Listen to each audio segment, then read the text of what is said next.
Vlam, c'est avec la musique. Oh yeah.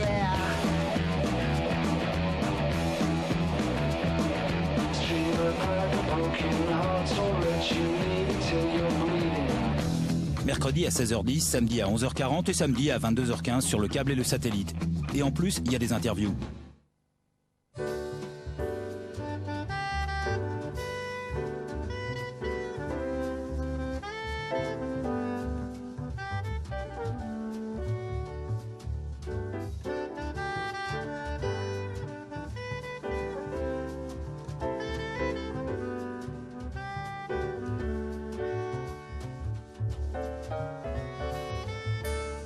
Bonjour, bonjour. Là, vous arrivez au bon moment, je suis en train de remonter de la pêche. Regardez, un joli petit bouquet vivant. Vous avez vu? Bah, tiens, elle est un peu nerveuse, Béatrice, là. On se calme, on se calme. Dans la Seine, voilà, il y a juste quelques instants. Non, bah, je plaisantais.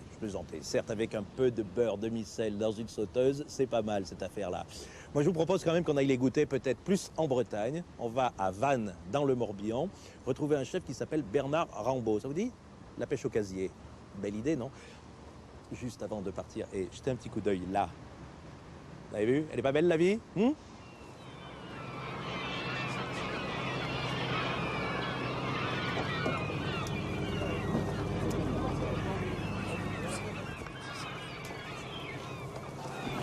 T'as vu ça un peu? Ouais, c'est belle, hein? Ah, ça c'est autre chose que les crevettes que tu pêches dans la Seine, hein? Alors toujours il faut l'acheter vivante, c'est ça? Hein, Toujours vivant. Voilà, toujours vivante. Toujours vivante. Mais Ça, on la pêche ici donc avec ce fameux casier, c'est ça? oui, c'est ça, c'est pêché dans des casiers, c'est-à-dire, tu sais, les bateaux mettent des filières en mer, c'est des bouts, c'est des câbles où ils accrochent des casiers tous les 10-11 mètres, et donc ils relèvent ces casiers tous les jours. Alors bien sûr, il faut appâter dans les casiers, alors ils appâtent avec des poissons gras. C'est du chinchard salé. Ça a peut-être bien un mois dans le sel, enfin dans la saumure, quoi. Ça sert d'appât pour les crevettes. Et alors, ça c'est la même que les enfants pêchent, tu sais, quand on les voit avec les avenaux. Les avenaux, c'est ça, oui, voilà, l'avenau. Une sorte d'épuisette, mais avec la barre en bois en bas. Oui. C'est la même variété de crevettes, sauf que là, on a quand même des crevettes, tu vois, plus grosses. C'est-à-dire, la crevette rose, celle qui est appelée bouquet, en principe, c'est... Ah, ça veut dire qu'à partir d'une certaine taille, on l'appelle le bouquet. Voilà, je t'offre un bouquet, ça veut dire que je t'offre les plus belles crevettes de ma Voilà, pêche. c'est ça, tout à fait. Tiens, moi j'ai envie de savoir comment on choisit, parce qu'on sait choisir un poisson. On l'a déjà vu plusieurs fois dans cette émission, on regarde tout ça, on soulève l'ouïe, il faut qu'il ait une belle couleur, il faut qu'il ait l'œil parfait, il faut qu'il y ait une belle brillance, qu'il soit ferme, etc. Tout ça on sait avec le poisson. Et alors là, on est... Les homards, c'est comme les crevettes, c'est comme les langoustes, c'est comme les langoustines. Il faut absolument que ce soit vivant. Celui-ci, par exemple, il dit bonjour. Ah bah celui-là, il est bien vivant. Là. Mais tu vois, celui-là est un petit peu pâle. C'est un signe de homard moins plein. Tu vois, assez blanc. Ouais. Et donc ça, c'est un mâle, parce que les femelles... voilà, ça c'est une femelle. Regarde la différence. Mâle, elle est nettement plus rose. C'est le couple. Les femelles, en général, sont toujours plus pleines. Oui. Quand ils commencent à être fatigués, c'est vrai qu'ils sont souvent plus blancs comme ça. Et la langouste, c'est la même chose. Hein. Langouste, c'est la même chose. Ça, c'est chose. beau, ça. Ah, j'adore ça, tu vois. Par contre, ça, c'est tu vois, là, ça c'est un mauvais signe. Il ne faut pas qu'il se décolle ici. Ça, c'est une bête qui ne va pas vivre longtemps quand elle commence à se décoller ici. D'accord. C'est quand même une belle bête. Hein. Oui, ça c'est... Oh là là, je la vois bien sur le plateau, celle-ci. Tu me fais faire un petit tour du marché? Eh bien, écoute, on y va. Parce que j'ai repéré des haricots demi-secs. Vous aimez les haricots demi-secs, vous? Ah, vous trouvez pas? C'est pas mal. Allez, par là-bas.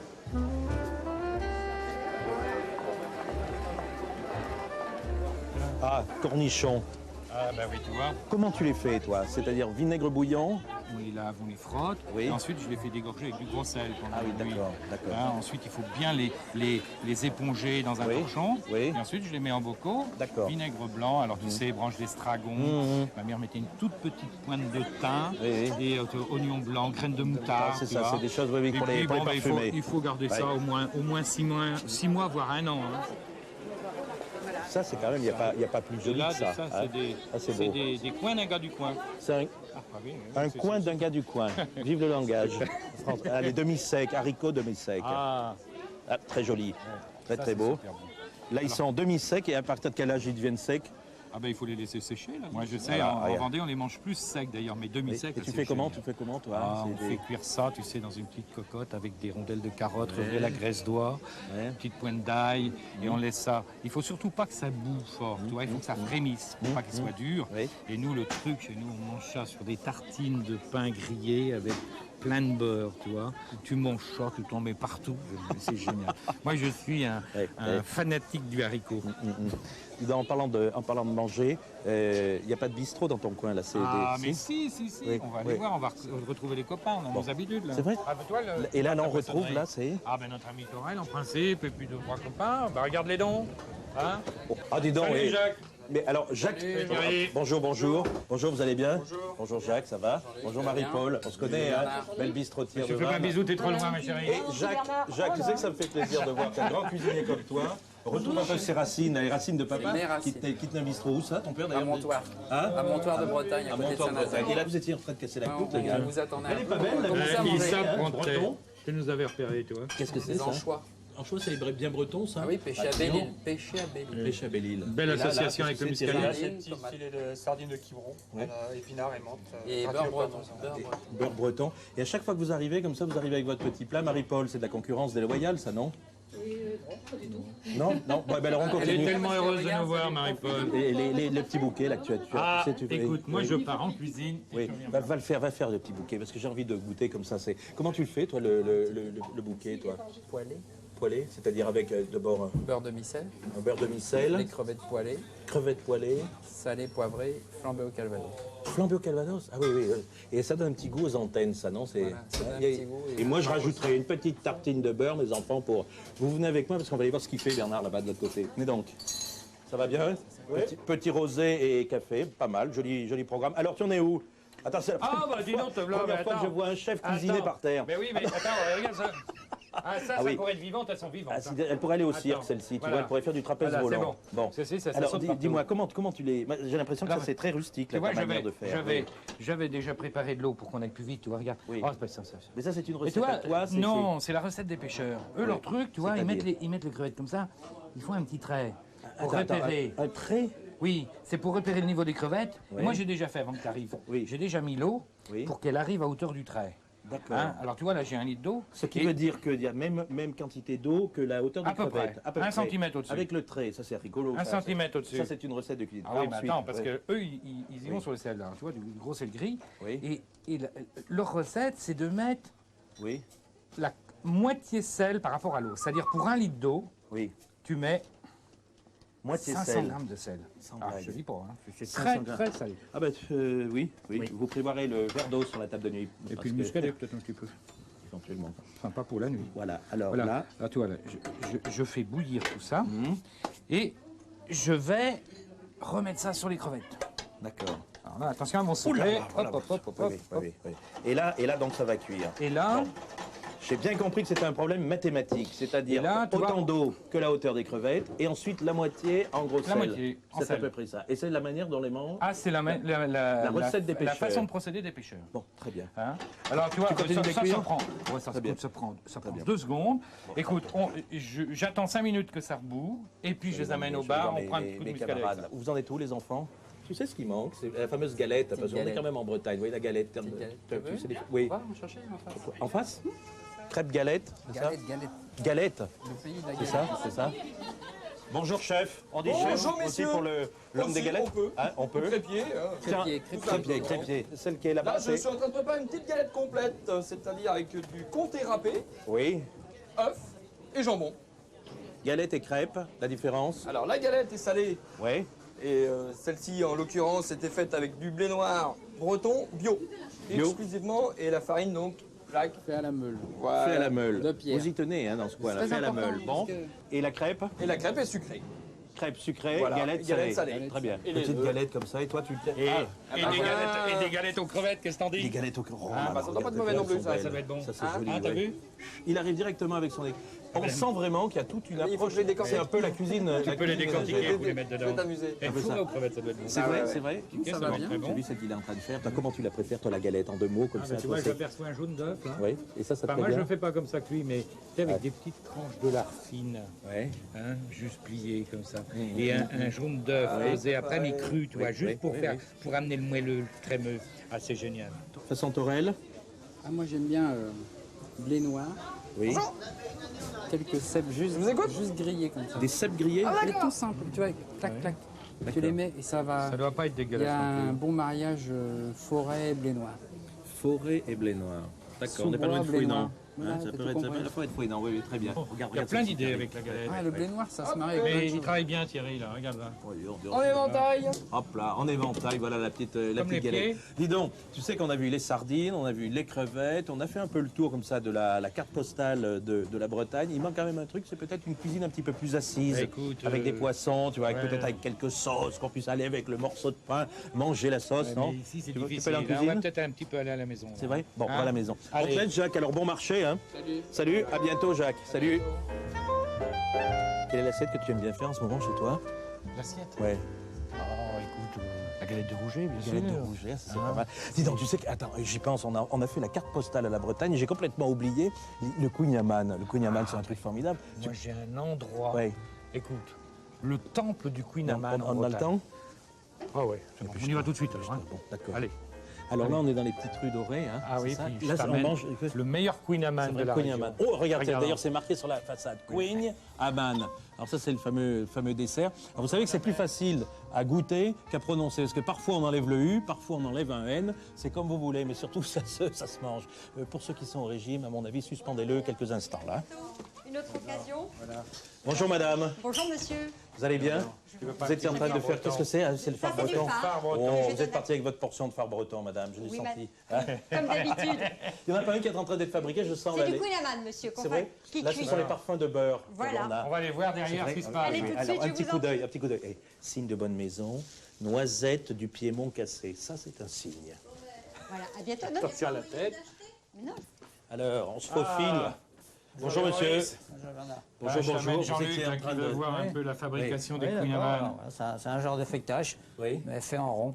C'est-à-dire, on fait d'abord un rond. C'est feuilletage. une pâte à pain. Alors, vous savez que la réputation du Queen Yaman, c'est beaucoup de beurre. Du beurre, encore du beurre, c'est ce Oui. qu'il disait tout à l'heure. Et C'est du On beurre. fera plus Et que- maintenant. Plus maintenant, pourquoi? Non, parce que j'ai diminué, moi. D'accord, la ouais, quantité ouais. de Vous beurre faites et de sucre. Queen Yaman façon thalassothérapie. Oui, oui. C'est une bonne idée. diététique. Non. Bon, alors, Voilà. c'est Alors, donc... c'est une pâte à pain, Oui, du pâte à beurre, pain au départ. beurre salé, Ouais, sucre, oui. et on enferme tout ça comme, comme Oui. pour un feuilletage. Mhm. Voilà. Et on plie. On Le plie, oui. travail, c'est le même qu'un feuilletage. quoi. Oui, c'est ça, mais on fait en rond.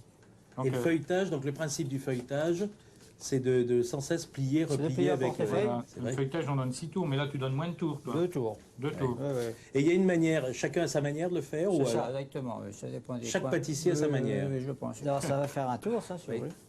Oui. Puis on refait un deuxième. Et on rajoute pas de beurre là, c'est Non, assez... non, là. non, moi, c'est On bon. en met un bon coup au départ. Oui, et puis voilà, après, c'est exactement. Oh, pas trop quand Et il même. y avait hein. le Queen Yaman de la campagne et le Queen Yaman des villes, non? Ou Moi, c'était à la campagne. C'était à la campagne? Mais si vous voulez, je vais appeler ma femme. Oui, pour... Elle va Ah, vous oui, expliquer parce que les c'est- origines du Queen C'est- Amman. on va demander à Colette. Le puits de science. Mais par là, Colette. Colette. Ah, voilà. Colette, qui sait. Parce qu'elle, c'est la spécialiste Colette, de venez là. l'histoire. Oui, alors l'histoire, je disais Oui, le c'est Queen un Yaman de côté- la ville. Où... non, c'est un côté très rustique, parce qu'autrefois, dans les fermes, les femmes faisaient leur pain, mais il restait toujours un morceau de pâte. Oui, oui, Elles oui. faisaait aussi leur Ah, beurre. on étale Elles bien. avaient donc le beurre. D'accord. Elles posaient sur le restant de pâte à pain leur petit tas de beurre, un peu de sucre. Oui. Elles Rempli, pliaient vous voyez. grossièrement, Avec Oui. une fois, 2 fois, 3 fois, le nombre qu'il refaire. fallait, et ça donnait le Queen Le Amman. Queen Yaman, Voilà, d'accord. c'est Queen ça, c'est- gâteau Oui. et Amman beurre. Queen Amman. Queen d'accord. Amman. Et en fonction de la région où on se trouve, on enlève le O, on enlève un Non, N, le- ou on oui, on l'écrit peut-être. un peu comme on veut. Oui, mais Ouais, enfin, ouais. c'est le, Ah en oui, j'ai principe. fait un tour, là, je refais un deuxième tour. Il perd pas le nord, hein, Maurice. puis, Il faut pas non, payer non. parce qu'un tour, c'est un tour. Comprenez que ça ne rigole pas. pas un dans quart de cette histoire. tour, bien Pas un quart de tour. Arrête Et là. c'est marrant sur les chutes de pain parce que quand, à la campagne aussi, quand il y avait les. Ou même les mamans qui faisaient ça simplement avec les chutes de pâte sablée, Voilà. des petits chaussons aux pommes, Voilà, ou des petits voilà, gâteaux voilà. au chocolat. Eh ben, le Queen Amman, c'est la même chose. Sur le bord du four, ça se mange brûlant. Ah, ouh, ah, ouh. Et là, C'est pareil. Maurice a allégé un petit peu la recette. Oui. Oui, bien sûr. Ouais. Pour la rendre plus croustillante, peut-être aussi. Voilà. Mais il faut Moins combien de gras. temps C'est super. pour faire comme ça un Queen Amman? Il faut des heures et des heures, le temps de plier, tout Non, non, replier. 2 minutes. c'est fait. 2 minutes? Oui, il est Écoute, fini. regarde. Il est fini. Maurice, le maillot Donc jaune là, du Queen après, Amman. Tu sais faire, Ouais, toi, c'est ça? bien. Ah oui, moi je fais ça. Réponds vraiment, tu sais le faire? Oui. Moins bien que Maurice, mais je fais du Queen Amman. C'est vrai? Mais tu j'en peux fais avec pas, des aussi pommes et j'ai eu une discussion il y a quelques temps avec Maurice qui me disait qu'il trouvait que la pomme s'associait mal avec le Queen. Hein. C'est vrai. vrai. On va essayer avec des poires. Ça quoi. ramollit, oui. Ça ramollit. Oui. Ah, La poire rend moins On de a jus, essayé avec la ça poire, va c'est très mieux. bien. C'est ça. Avec la poire, c'est Oui. très bien. Avec la pomme, ça va pas. Voilà, Oui, c'est terminé. oui, mais c'est vrai. Et là, il est comme ça, et on le met au Au four. four. Et ensuite, ça donne Ça donne ça. Ça donne ça. Voilà. Donc, ça lève à peine. Voilà, ça c'était. Voilà ça, l'endroit et c'est voilà dessus. l'endroit. Et voilà. Ça remonte à quelle époque cette affaire? On sait, non? C'est très très ancien. Vous avez recherché dans les livres? Non. Comme l'êtes-vous qui Non, recherchez tout? depuis que les gens font du pain et du beurre. Depuis que les gens font du pain. Donc, Du on pain et du n'était beurre. pas nés. Bon, merci beaucoup. Hein. De À rien. bientôt. Je vous remercie. Au revoir. Au revoir, Jean-Luc. Combien de fois vous Fabrice, travaillez? Comment Quatre fois? Combien de fois? 2 fois, moi. Deux fois. Ouais, D'accord. ouais. On peut Allez. plier en deux et On on va va en se- cuisine, quoi. Voilà. Venez avec nous. Au revoir. Allez. Monsieur F, pardon. Oui. Je voulais juste savoir une chose. Il n'y avait pas de petit secret que vous avez gardé Si, pour si, vous bien sûr, des trucs. En plus Oui, oui. qu'on n'a pas vu? Non. On reviendra. Ouais, d'accord, voilà. Au revoir. Dans quel sens il est parti? Vous l'avez vu, non? Dans cette direction-là? Je vous fais confiance. Je me demandais pour quelle raison tu souriais pas.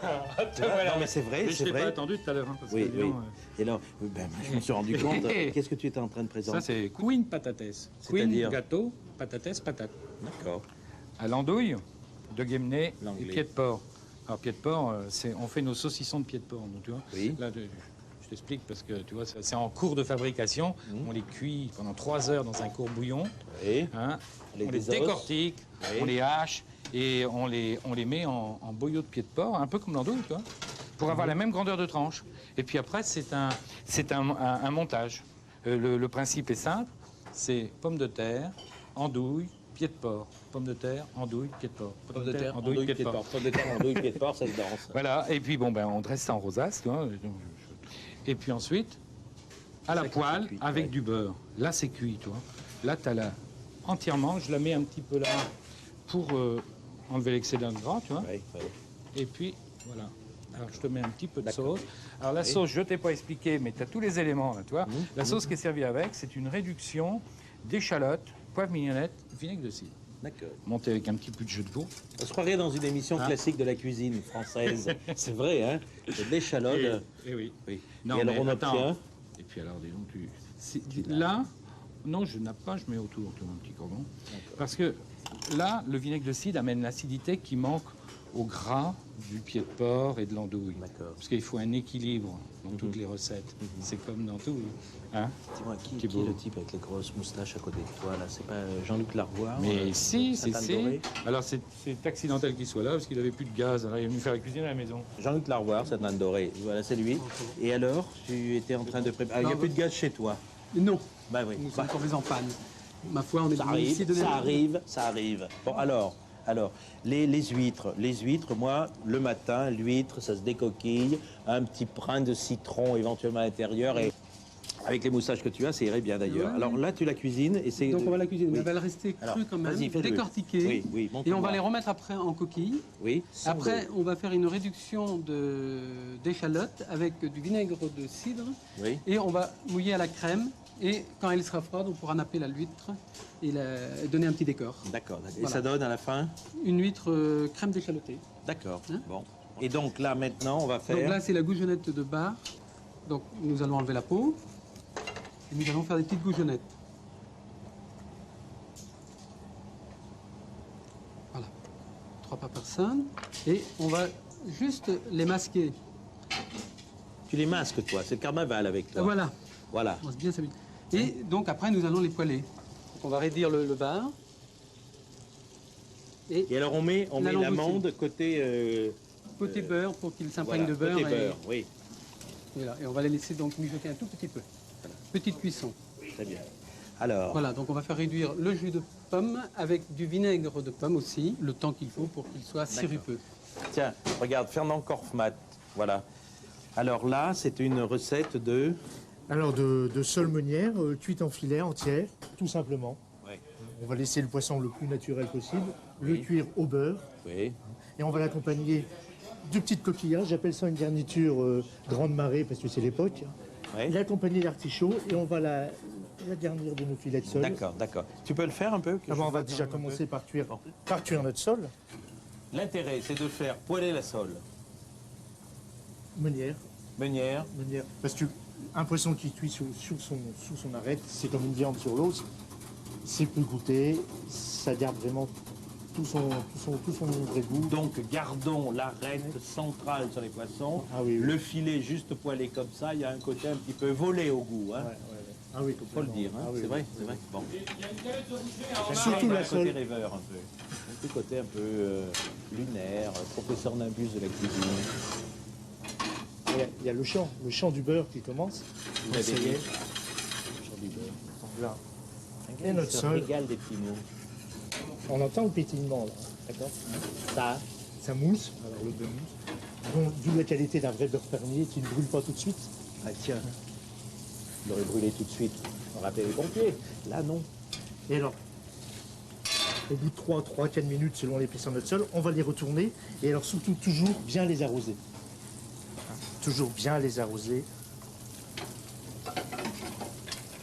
Pendant qu'ils cuisent. Alors là, faut pas qu'elle se plie. Voilà. Je peux te laisser comme ça arroser Voilà. un petit peu comme une sorte de maraîcher de la Sole qui vient et qui arrose et qui arrose. Un ballotin.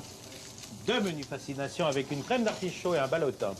Et alors là, c'est en Donc voilà, donc ça c'est le jus de pomme qui est très réduit, Oui. sirupeux.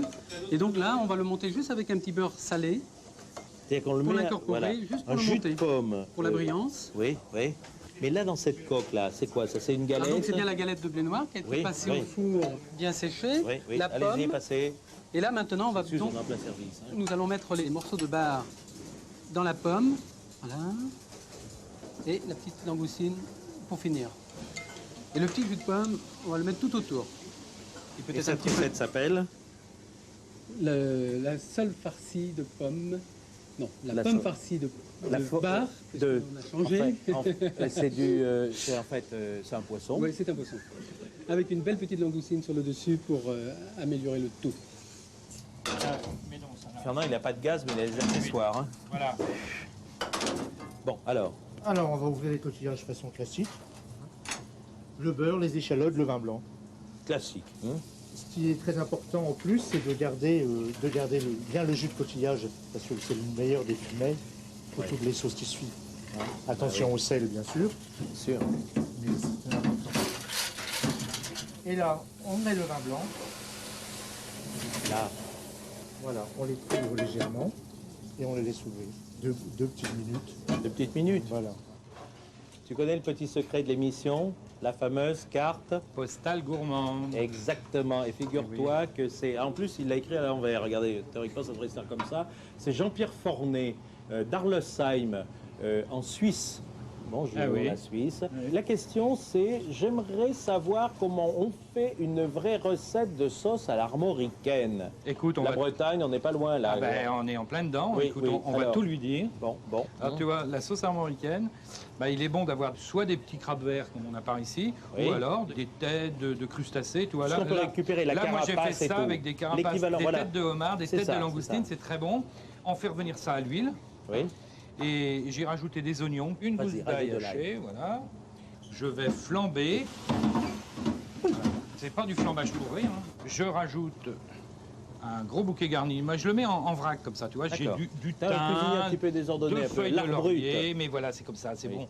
Une grosse poignée de queue de persil. Très bien, très bien. Et à ce moment-là, je singe. C'est une expression Singer, ça culinaire. veut dire qu'on farine très Singer, ça veut Remarque, dire, tu c'est farines pas... pas légèrement, toi. Hein. Non, C'est non. la Ah, neige c'est- sur le Mont Blanc dès le 1er décembre. Ah là, il y a 2 bonnes cuillerées de, Oui, d'accord. 2 bonnes cuillerées de Tu farine. singes Ah, dur. c'est- Voilà, je singe dur. oui. En tourmente. Voilà. Donc je mélange bien tout Vieille ça. recette, mes enfants. Vieille recette française. Oui, oui. Là, je vais rajouter 4 tomates que j'ai coupées beaux morceaux, tu vois. Bon, ben après, je mouille avec du vin blanc. Elle mouille. Alors là, je mouille. Hein. Là, je mouille largement. Je mets une demi-bouteille on voit bien de... que tu mouilles largement. Et toi, même, j'ai même été très large Ça, parce que je parlais d'une Un demi-bouteille. régiment d'infanterie. Ah oui, mais attends, là, moi, Ça, c'est là, je normal, vais oui. faire 2 D'accord. litres de sauce armoricaine avec Non, ça. mais bien sûr, t'en fais 2 litres. Et- Éventuellement, si vous voulez en faire 6, vous Mais non, mais multipliez attends, par après, 3. on fait réduire. Je vais prendre un petit peu d'eau. Vas-y, prends un petit Parce peu qu'on d'eau. met à peu près moitié vin blanc, Oui, moitié eau. d'accord. Voilà. Voilà. Et attends, il me manque un élément essentiel, c'est Mais le vas-y, on a cari- jusqu'à demain pour c'est faire le l'émission. carigos. Carigos. Alors le carigos, c'est un le mélange carigos. d'épices Oui. qui est fabriqué par un monsieur qui s'appelle monsieur Poisat. Ouais, et qui est pharmacien. Qui est pharmacien, ouais, tu connais ça. Ouais. Un Ça vaut le mélange coup d'épices. quand même de parler de lui parce que c'est le seul apothicaire que l'on ait en France qui Voilà. continue avec une blouse blanche et des petites lunettes sur le bout du nez Et- à faire une sorte de mélange Prends. d'épices dans une petite commune bretonne Une petite et à la pointe de gros vendre sel, tu à vois. certains chefs comme ça. Et ça, donc, une fois qu'on a mélangé tous les ingrédients comme ça, on va laisser ça cuire Oui. pendant 1 heure, mais à gros bouillon. Oui. Et après, on va passer au chinois en pilant. Et tu vois, là, j'en ai un peu en mise en place et ça va nous donner ça. D'accord. Oui, oui. Ça va nous donner ça. Voilà, une fois que c'est passé au pilon, voilà. Rapproche ce plat de celui-ci. Voilà. Il y avait avant et il y a après. Voilà. Et là, Jean-Pierre Fornet, Arlesheim, en Suisse. Merci pour votre carte postale. Donc vous revoulez l'adresse juste sous sa bouche parce qu'il est bavard. Tais-toi, tais-toi, tais-toi, là. Chaud, là. Non, c'est l'adresse. Alors, Jean-Luc Larvoire. Jus de crème à l'échalote et la pomme farcie de bar. Ensuite, La salmonière en filet, garniture grande marée. Fernand Korfmat. Et au fait, et sauce armoricaine, ça veut dire Armor vers la mer. Et argoat vers la terre. On en apprend tous les jours. Et ensuite, eh ben moi, c'était le Queen Patates à l'andouille de Guémené et pied de porc. Balade originale en Bretagne. Un gâteau de patates. Je t'embrasse. Jean-Luc. Salut. Je t'ai ravi. Et à bientôt. Hein. Allez. Merci, bon guide. Comment on dit au revoir? Allez, ciao, ciao. Au revoir. L'armorique chuchote.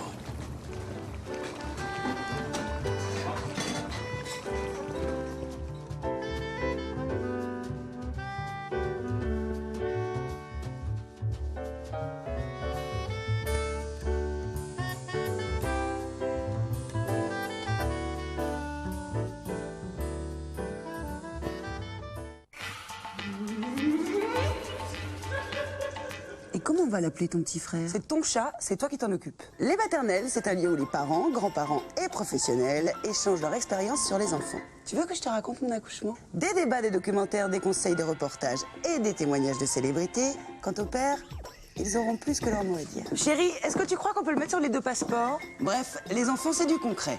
Mais c'est pas si grave. Du lundi au vendredi à 8h30, les maternelles avec Maïté Nabiraben.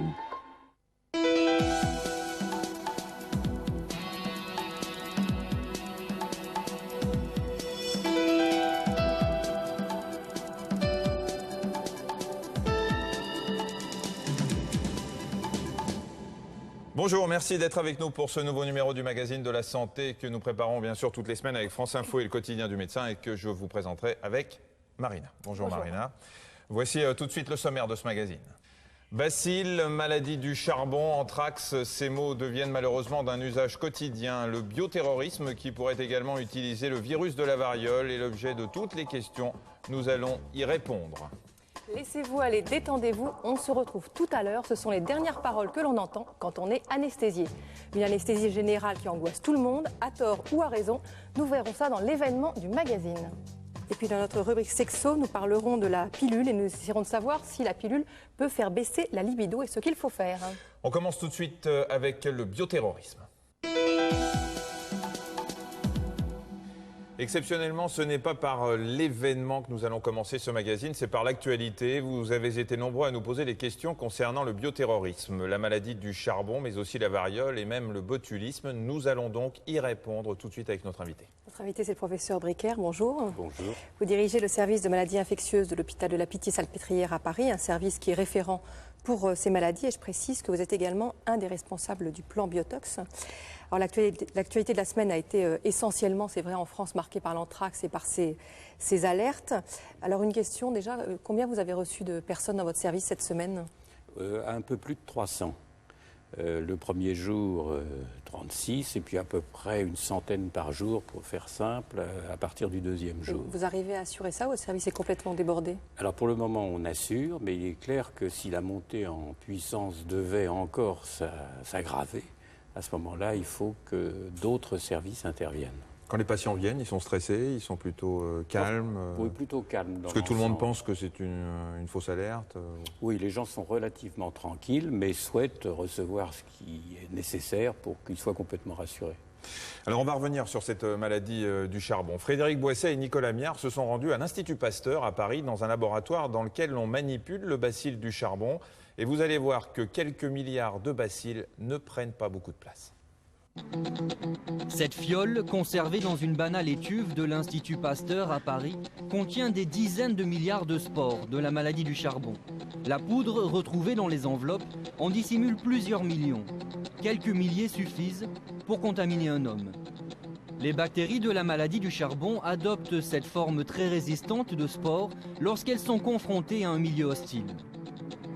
La spore, c'est quelque chose qui est inerte, ça a une forme ronde et c'est entouré d'une coque et ça résiste à la chaleur, à l'humidité, aux UV, à tout un tas de choses. Donc ça, la spore, ça ne bouge pas. Et ensuite, quand la spore rentre dans l'animal, elle germe. Ou on peut aussi la faire germer si on la met dans un milieu de culture favorable au laboratoire. Et quand elle germe, ça c'est rapide, à ce moment-là, en l'espace, on peut dire, de 1 heure, on va déjà avoir les premières bactéries qui vont émerger, qui vont sortir.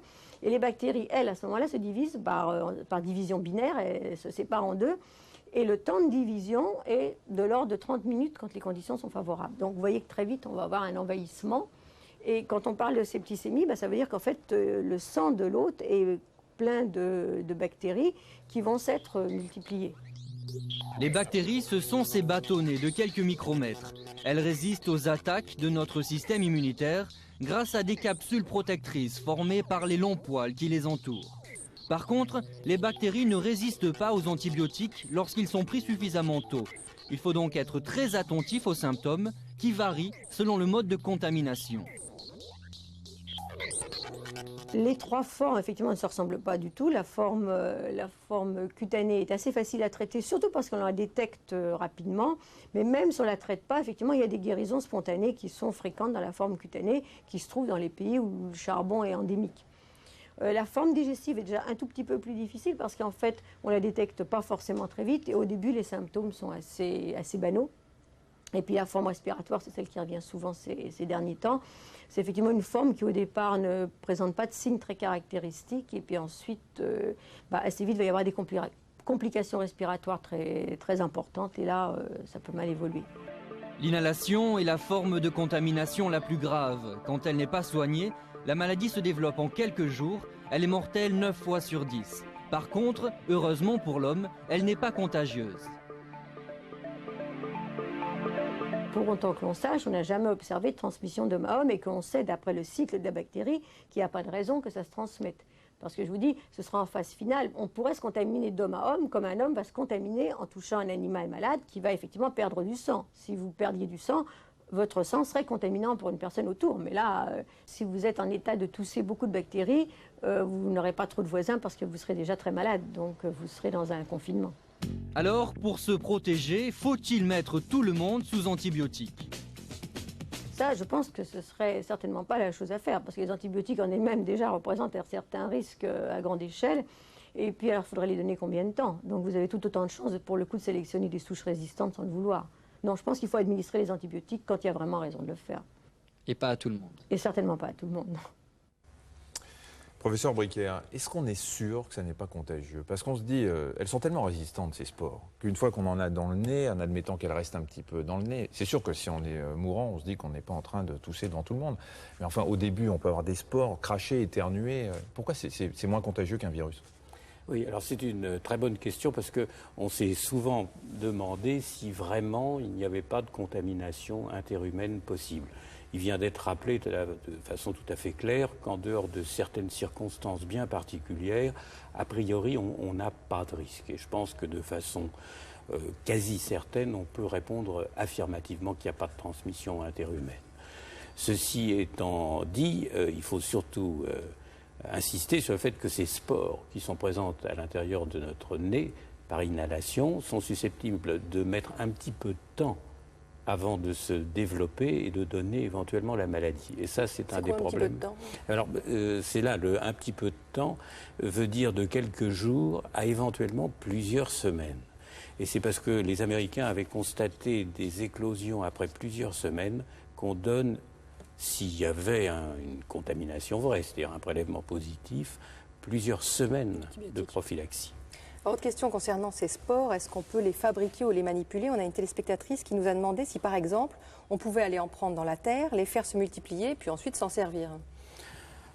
Oui, c'est théoriquement possible. Maintenant, pour faire un trou dans la terre et puis repérer des spores comme ça, c'est pas du tout évident. Si c'est à titre artisanal, la réponse est non. Il n'y a pas des spores partout dans la terre. Non, heureusement, il y a des endroits particuliers qui sont repérés. Il n'y en a pas partout, il y en a dans beaucoup d'endroits.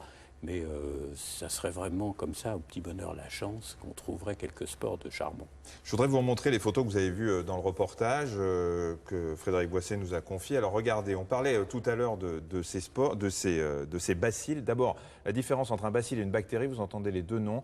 Une bactérie sous forme de bâtonnet, on appelle ça un bacille. Sinon, certaines bactéries sont sous forme de coque, on appelle ça des coccis.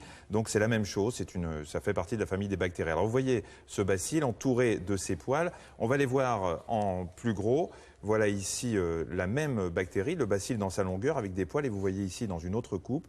Alors, quel est l'intérêt de ces poils pour le bacille du charbon? C'est comme ça qu'il va aller se fixer sur la muqueuse? Voilà, les bactéries sont équipées d'un certain nombre d'éléments morphologiques qui leur permettent à la fois de se fixer, donc de devenir pathogènes, de pouvoir pénétrer dans un tissu, et puis deuxièmement de se défendre, comme ça a été aussi rappelé dans votre reportage, contre les possibilités de notre organisme qui sont chargées de nous en débarrasser. D'autres questions qui nous ont été posées sur le traitement, toujours pour la France, une téléspectatrice qui nous demande de quelle quantité de stock d'antibiotiques on dispose. Écoutez, je ne connais pas les nombres de boîtes. Le problème, c'est qu'à partir du moment où l'industrie pharmaceutique produit des médicaments, et ça, de ce côté-là, jusqu'à preuve du contraire, il n'y a pas de problème, dans la mesure où les approvisionnements sont organisés, et normalement, c'est aussi quelque chose qui est prévu dans les plans de type biotox, il faut surtout que les pharmacies hospitalières soient approvisionnées en quantité. Et ça, au niveau, par exemple, de l'assistance publique, hôpitaux de Paris, on a veillé à ce que ça se passe. La pharmacie de la Pitié-Salpêtrière a reçu des doses supplémentaires de quinolone pour que nous puissions... Ouais, justement, dans le monde entier, il y a une ruée sur le Ciflox, qui est l'un des antibiotiques les plus cités de la firme Bayer. En plus, ça lui permet de remonter un petit peu ses actions. Il faut quand même préciser une chose, il n'y a pas que le Ciflox qui est efficace. La pénicilline est efficace contre ce bacille. Alors, une précision quand même. Parmi la famille des fluoroquinolones à laquelle appartient le Ciflox, il y a d'autres molécules.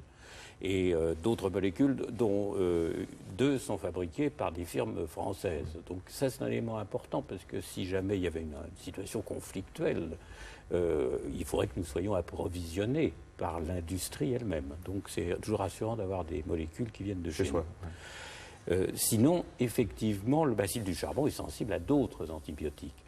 D'abord les cyclines, et puis il y a les pénicillines, dans la mesure où le bacille est, entre guillemets, naturel.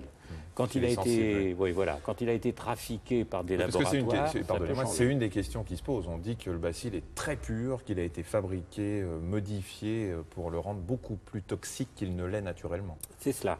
Mais à ma connaissance, en tout cas, les souches isolées aux États-Unis restent sensibles aux antibiotiques, y compris la pénicilline. Alors bon, on a fait un peu le tour, enfin, on reviendra forcément sur l'anthrax, mais là il y a une autre arme qui fait partie de l'arsenal du bioterrorisme et qui inquiète les gens, qui en parlent beaucoup, c'est la variole. Oui. Pourquoi c'est une arme qui fait partie de cet arsenal? Parce que c'est un virus très contagieux? Alors, deux raisons. Un, c'est un virus effectivement très contagieux qui entraîne une mortalité élevée dans une population qui en est atteinte. Et deuxièmement, parce que le virus peut également se transmettre par des moyens relativement simples. Il est suffisamment solide s'il est sur un bon transporteur pour aller contaminer des personnes. Alors on va y revenir. On le sait, aujourd'hui on ne vaccine plus contre la variole. La maladie a été déclarée éradiquée en 1980. Pourtant, le gouvernement a demandé aux laboratoires de fabriquer de nouveau des doses de vaccins. Frédéric Boisset et Nicolas Miard se sont rendus dans le laboratoire Aventis pour savoir comment et quand on allait disposer de ces nouvelles doses de vaccins. Si dans les années 70, la vaccination a permis d'éradiquer la variole, c'est grâce à la vaccine, cette maladie de la vache dont le virus, une fois inoculé à l'homme, le protège contre la maladie. Dans ce laboratoire, chargé par l'État de relancer la production du vaccin, on a conservé cette vaccine. Mais depuis 20 ans, les stocks ont peut-être perdu de leur efficacité. On a regardé au niveau de nos stocks et nous avons dit aux autorités sanitaires que nous avions des produits intermédiaires qui nous permettraient de fabriquer le vaccin de l'époque. Ce n'est pas un nouveau vaccin, mais de fabriquer autour de 3 millions de doses. Encore faudrait-il que les produits soient testés et montrent que l'efficacité a été maintenue. L'efficacité, c'est-à-dire qu'ils ont un pouvoir antigénique pouvoir protéger contre le virus de la variole. Si les tests sont positifs, après, si vous voulez, c'est une mise en forme pharmaceutique. On va mettre dans des bagues, il y a un certain nombre de solvants, de diluants à faire avec ces produits de base. Et ça peut être rapide, en moins de 6 mois, on peut avoir 3 millions de doses. Par contre, si ces éléments de base sont périmés, c'est tout le processus de fabrication qui est à reprendre, ce qui prendrait de 12 à 18 mois. Pas de quoi s'alarmer, affirme le laboratoire. 5 millions de vaccins ont été conservés par les pouvoirs publics, ce qui serait largement suffisant. Très honnêtement, et là c'est peut-être le médecin de santé publique qui va s'exprimer, je pense qu'il ne faut pas vacciner toute la population. Pourquoi ? Parce que ce vaccin des années 70, mais aussi bien, si vous voulez, les 5 millions de doses dont a parlé le gouvernement, que les 3 millions futurs que nous devrions fabriquer, on sait que c'est un vaccin efficace pour protéger contre la variole, mais qu'il entraîne par contre, qu'il avait des effets secondaires, et en particulier des risques d'encéphalite. C'est quand même un risque sur 100 000. Donc il faudrait, si on vaccinait toute la population, donc statistiquement on sait qu'il y aura des encéphalites, pourquoi entraîner un risque sur un risque d'atteinte de la variole qui est aujourd'hui purement virtuel ? Jusqu'à l'éradication de la maladie, c'est une épidémie qu'il fallait combattre. Aujourd'hui, ce serait plus probablement des cas isolés. S'il y a, par malheur, et que personne ne le souhaite, c'est évident, une attaque qui utilise le virus de la variole, elle sera extrêmement localisée. Et elle sera extrêmement localisée, donc il faut bien sûr, grâce au système de veille sanitaire, il faut que les médecins sachent reconnaître un cas de variole à son début. Et donc, c'est tous les sujets contacts autour de la personne atteinte ou autour de la source contaminante, si c'est dans un lieu public. Et là, il faudra vacciner ces gens, au coup par coup. Donc 5 millions plus 3 millions, ça permet largement de voir venir. Alors, Monsieur Bricard, des questions aussi qui nous arrivent de la part de personnes qui ont été vaccinées avant 1970 et qui se demandent très logiquement, suis-je encore protégé aujourd'hui s'il y avait une attaque terroriste avec le virus de la variole ? Question également difficile. On pense qu'il doit rester chez les sujets anciennement vaccinés un souvenir immunitaire qui doit assurer une protection. On n'a pas techniquement les moyens très facilement de vérifier cela. Il n'empêche que, pour être prudent, on considère tout de même que les gens sont de moins en moins protégés au fur et à mesure qu'on avance en âge par rapport à cette vaccination. Même si le virus, enfin surtout si le virus est modifié génétiquement, volontairement, à ce moment-là, on a moins encore de chances d'être protégé ? Oui, ça c'est moins une préoccupation. A priori, le virus de la vaccine et le virus de la variole restent à peu près stables. Il ne serait pas envisageable, en dehors de vacciner ceux qui n'ont pas été vaccinés, de faire simplement un rappel pour les gens qui ont été vaccinés? Ça n'existe pas? Ah si, à ce moment-là, ce serait un rappel, mais ça se fait dans les mêmes conditions que la primo-vaccination. Oui. Alors on a un téléspectateur qui nous a écrit, qui dit qu'il souffre d'une sclérose en plaques et il demande s'il pourrait éventuellement être vacciné contre la variole et s'il y a d'autres contre-indications à ce vaccin. Alors avec le vaccin actuel, celui dont on dispose demain matin, dès aujourd'hui même, il est clair que le risque neurologique fait qu'il faudrait être très prudent vis-à-vis d'un certain nombre de personnes, dont toutes les personnes ayant des antécédents neurologiques et auxquelles on assimilerait la sclérose en plaques. Et c'était les seules contre-indications qui étaient connues C'était les réelles, oui, les réelles contre-indications. Maintenant, il y avait aussi des précautions à prendre parce que, comme il a été dit dans le reportage, cette vaccination n'est pas sans risque, non seulement neurologique, mais également cutanée, et en particulier une extension des lésions au niveau cutané qui pouvait poser problème. À ce propos, il y a eu une dépêche récemment disant qu'une firme danoise, un laboratoire, était prêt à fournir 50 à 100 millions de vaccins d'ici fin 2002, un vaccin qui serait mieux toléré, qui aurait moins de contre-indications. Si on laisse de côté anthrax et variole, d'autres inquiétudes, le botulisme, là c'est une toxine, le choléra, la peste. Alors le spécialiste que vous êtes s'inquiète de quoi?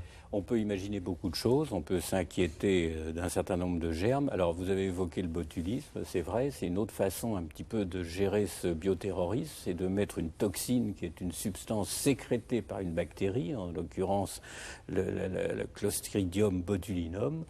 Et avec des doses alors infimes de cette toxine, vous la mettez dans l'eau ou dans un aliment et vous contaminez quelqu'un ou toute une population dans une zone géographique donnée. avec un bon coefficient d'efficacité en termes de mort. Et on se procure facilement cette toxine? Il faut dire qu'elle est... Enfin, on s'en procure peut-être pas facilement quand on est terroriste, mais on s'en procure assez facilement à visée thérapeutique en France, puisqu'on utilise la toxine botulique en chirurgie esthétique par les ophtalmos, puisque